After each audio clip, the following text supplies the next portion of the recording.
नमस्कार। आज हम कुछ अन्य विषयों पर चर्चा करेंगे। सामान्यतः यह प्रश्न उठता है कि शालीनता क्या है, व्यवहार क्या है, हमारे कर्म क्या हैं, हमें क्या करना चाहिए, वैराग्य क्या है। शालीन व्यवहार आदर से आता है। यदि मैं आपका आदर करता हूँ तो मैं शालीन हूँ, सहृदय हूँ। आदर और शालीनता एक साथ ही हुआ करते हैं, क्योंकि शालीनता आचरण का ही एक रूप है, व्यवहार कर्म है।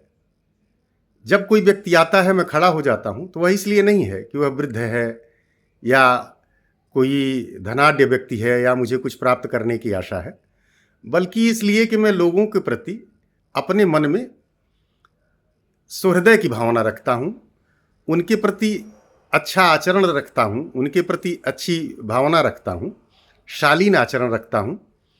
तो आचरण के लिए शालीनता होनी बहुत आवश्यक है। सबके साथ नम्रता से पेश आना, दूसरों के प्रति सद्भाव रखते हुए व्यवहार करना, लोगों के प्रति मन में सद्भाव होने पर आप उनके साथ आदरपूर्ण होते हैं, अच्छे व्यवहार करते हैं, शांति से बात करते हैं और उन्हें महत्व देते हैं। परंतु दुर्भाग्यवश आज सच्चाई यह है कि हम गरीब और अमीर आदमी में उसके साथ आचरण करने में भेद करते हैं। यदि हमारे भीतर मानव मात्र के लिए सम्मान की भावना है, तो गरीब या संपन्न आदमी के प्रति एक जैसा ही व्यवहार करेंगे। वस्तुतः हर व्यक्ति आंतरिक रूप से समृद्ध है। यदि यह भावना होगी तो सामने वाले के प्रति मन में प्रीति होगी और दूसरे के प्रति उदारता होगी। इस बात का कोई महत्व नहीं है कि वह धनाढ्य है या गरीब है। और फूल आप अगर फूल के बगल से गुजरते हैं तो वो कभी नहीं देखता कि किसी व्यक्ति की आर्थिक, सामाजिक या पद या उसका समाज में स्थान क्या है, सबको सुगंधित करता है।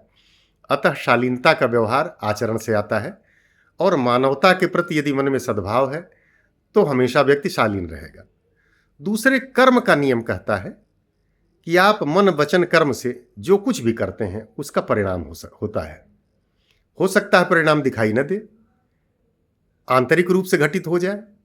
और जब हम किसी के साथ साथ सहानुभूतिपूर्वक व्यवहार करते हैं, आदर और शालीनता का व्यवहार करते हैं, तो हमें एक गहरा संतोष का अनुभव होता है। परंतु हम जब क्रोध करते हैं, किसी को चोट पहुंचाते हैं, असंतोष और दुर्भावना से किसी के प्रति व्यवहार करते हैं, तो हम अपने भीतर एक असंतोष और गड़बड़ी का अनुभव करते हैं।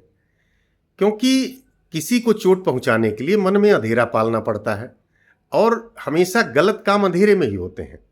अंधेरा बाहर हो या भीतर हो, गुनाह करने के लिए अंधेरा जरूरी होता है। नकारात्मक भाव में एक तरह का जहर होता है जो ग्रंथियों से निकलता है और आपके पूरे शरीर में फैलकर दूसरे को दुख पहुंचाकर और हमको भी दुखी करता है। हम सुखी नहीं रह सकते दूसरे को दुख देकर। तो यह कार्य कारण का ही सिद्धांत है। चीन में जो मार्शल आर्ट होता है उसमें धैर्य की और सद्भावना की परीक्षा होती है। प्रतिद्वंदी जब एक दूसरे से लड़ते हैं तो वहाँ इसका भी परीक्षण होता है कि वो किसी से दुर्भावना के साथ लड़ रहे हैं या सद्भाव के साथ। यदि उसमें कोई क्रोध से और दुर्भावना से दूसरे के साथ लड़ाई करता है तो भले वो जीत जाए, लेकिन उसको हारा हुआ पराजित जो है डिक्लेयर कर दिया जाता है, क्योंकि उसने अपना धैर्य खो दिया, भावना के तल पर वह हार गया। इसलिए सदैव इस बात का ध्यान रखना चाहिए कि हम किसी के प्रति दुर्भावना या दुराग्रह से कोई काम न करें। और दुर्भावना लालच, लालसा और हमारी कामना से अस्तित्व में आती है। हम कामना के कारण जो है अपनी चीज़ें जब पूर्ति नहीं होती हैं, लालसा के कारण हम उन्मुक्त रूप से विषयों में लिप्त रहते हैं, दूसरों की चीज़ हड़पने, कोई चीज़ प्राप्त करने के लिए हम दुर्भावना रखते हैं और लोगों से प्राप्त करने के लिए हर तरह के आचरण करते हैं। प्रसन्नता जो है वह एक तरह की अवधारणा है। हम जो सोचते हैं अगर वह मिल जाए तो हम प्रसन्न हो जाए, चाहे इसके लिए दूसरे की चीज़ हड़पना पड़े।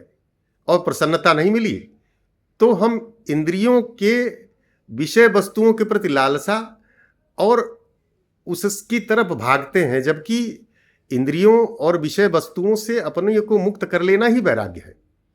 इंद्रियों को विषय वस्तुओं से हटाना, बिना उसके हटाए हम वैरागी हो ही नहीं सकते। हम किसी दूसरे का हक मारना हो, दूसरे को अपमानित करना हो, तो ये सब अपनी लालसा के कारण होता है। जब तक हम वैरागी भाव से उस लालसा को नहीं हटाएंगे तब तक नहीं हटेगी। अतः अभ्यास करना चाहिए कि कुछ क्षण ही सही भौतिक इंद्रिय सुख को समेट कर स्वयं में स्थापित कर लेना ही वैराग्य भाव है। और ध्यान तभी संभव है, फंसा हुआ मन एक के बाद एक इच्छा के पीछे भागते भागते थक जाता है। क्या कभी कोई इच्छा पूरी होने वाली है? बस वो इच्छा पूरी हुई, दूसरी इच्छा जन्म लेती है और मन इस उपजी ही इच्छाओं में लग जाता है। कभी संतुष्टि नहीं होती है इन इच्छाओं से। तो दो प्रकार के मत हैं। एक मत तो यह है कि मन में कोई इच्छा नहीं होनी चाहिए, और इच्छा न होने की इच्छा भी एक तरह की इच्छा है।